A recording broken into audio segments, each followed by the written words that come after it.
Garlich, thanks for sitting down with me today. Appreciate it. Garlich, the ESA has recently launched a new brand image, a new website. Mm-hmm. What is it that the association's hoping to gain from that? Mm-hmm. Well, I think it was about time that we tried to modernize a little bit. Of course, like I think any organization, after a few years, you start to rethink your branding, your image, the way that you communicate to third parties. And we felt that on the one hand we were a bit too technical. Many of the positions and many of the papers that you will find on the new website actually were already on the old one as well.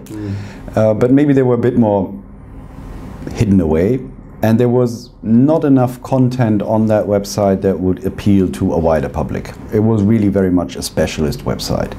And what we have tried to do with the new website is to make sure that also interested parties, but not seed specialists, would find interesting information, would understand a bit better what is the plant breeding sector doing, what are we working on, what are our priorities, why are we working on certain issues, and would find it easier to understand also the large variety of crops, for example, that we're active in. So we have, for example, one element which is the so-called Crop of the Month initiative, where we try to explain a little bit of why tomatoes or why rye are important for agriculture, for food, and report interesting facts about these kind of crops.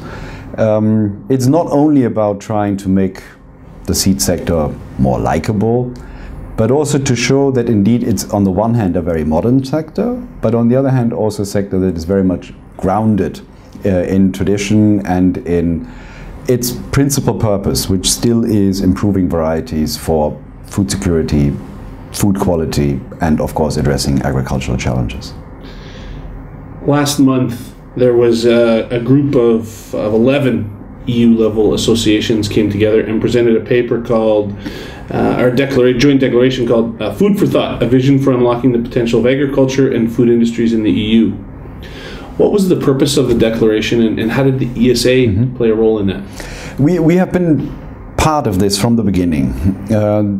In the beginning, indeed, it was only a few of those 11 associations coming together with, if I may say so, a common complaint. We all felt, and that was mainly agricultural input industries and their associations, we felt that we were a bit neglected by the current European Commission, or I should meanwhile say almost the last European Commission.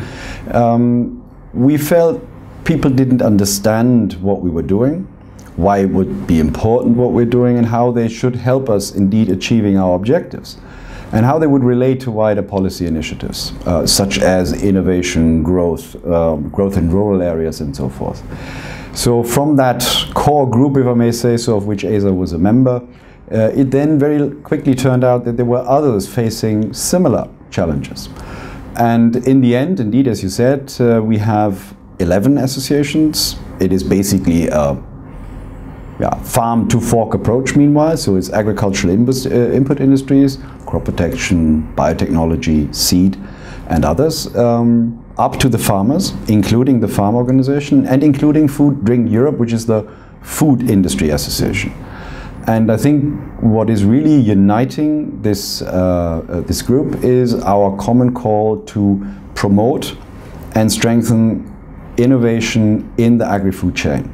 Because we all felt that this is an element of policy that is strangely missing from the European Union's policy agenda. There is a lot of support, both politically and financially, for innovation, but sadly that is usually not covering the agricultural sector. And that is what we hope to address with this joint declaration, making people understand how important this sector is, and trying to promote understanding, and with that, in the end, as I said, gather support for a stronger role of the European Union in this policy area. Right, and along down this maybe a similar type of a path, you a year ago now put a restriction on the use of neonics. Considerable impact on the seed industry. So we're 1 year into a 2-year restriction ban. What are you hearing from the industry as far as effect on yield, costs, dollars of impact? Anything you can share with us? It is difficult to say at this point in time because, of course, the ban came into force, effectively came into force when the so-called transitional period ended, which meant that the oilseed rape that was harvested this year usually was still treated with neonics. But the oilseed rape that was put in the ground this year has not been. So the real effects will become visible only in the year 2015. From what we hear, and also I think what you could have very likely heard across the floors during the 3 days of our annual meeting here in Lisbon, is that there are quite many worries. Both as regards impact on yield, impact on quality, in particular in the seed production area, because it is not only about consumption, it's not only about the commercial product in the end, but it's also about the plant breeding and the seed production, where the quality standards have to be even higher, of course, to meet farmers' expectations, and where the neonicotinoids played a crucial role to assure their quality. What is interesting is what we're hearing also is that in a number of member states, it is beekeepers and others that begin to criticize the European Union's political decision because they see the effect that indeed farmers have to use older products, have to use other technology which is less specific, less targeted, and potentially poses even larger risks to bees. So I think what we have seen over the year is that there is more realism, but also a more differentiated view on what do these products actually do, how do they do it, and what are potential alternatives or what are not potential alternatives. So I think this is hopefully a good base for now quickly readdressing that ban. We have the feeling that the Commission is also here again dragging its feet a little bit. We would like to see this review being started as quickly as possible so that within the end of the coming year we have clear indications how these products may, and for what kind of products, they may be reauthorized for our membership. Anecdotally, I heard a story while I was here this week in the UK about a shift, a temporary shift for allowing farmers to use neonics in UK. Is that accurate? Don't mean to put you on the spot with this, Garlich. No, I think it is. It is true that we have, on the one hand, we have had a number of emergency authorizations in some member states for different products, where the member states allowed the use of the neonicotinoids for very specific crops in their country. That shows that indeed for some crops and for some uses there are actually no alternatives. So that has happened. The UK had a similar discussion. In the end there was no emergency authorization granted in the UK, which I think was mainly because the discussion came a bit too late. So that very likely, even if granted, the actual practical effect would not have been very strong, because you still need obviously to plan way ahead. You need to treat the seed, you need to get it to your customers, which apparently in the UK was not really possible anymore. But what we have seen is indeed in a number of countries the practical discussion about what else would we need to do, what are the alternative uses, has indeed in the end led member states to decide no, then in this case indeed the use of modern neonics in seed treatment is the best available technology option. So we're here in Lisbon. Congratulations. Thank you. Another fantastic annual meeting. ISA has raised the bar yet again. I think we've set a new attendance record. We did. Again. 920 attendees. Congratulations. I didn't even get the drum roll going. That's a great number. That obviously shows considerable engagement from the members, which is fantastic. You got to share with the members some of the highlights of the association. What's the one thing, the kind of the number one thing you take away from this past year, Garlich? I think we had 2-3 main policy areas that we've been active on. One is what we presented during our General Assembly was our new so-called vision document, Speak Up for Seeds. I think that is indeed going to be key for the sector in Europe, to get, on the one hand, ourselves to speak up for seed, so to be active, to go out, meet decision makers, meet the public, meet the media, but also meet groups that are critical of what we're doing, and explain better and again why this sector is a crucial one to meet the grand challenges of tomorrow. This document will serve as kind of an introduction to our sector's work and the main challenges that we're facing. But we also see it as a kind of as an umbrella under which many of the other, very often quite technical and very specific issues well fit.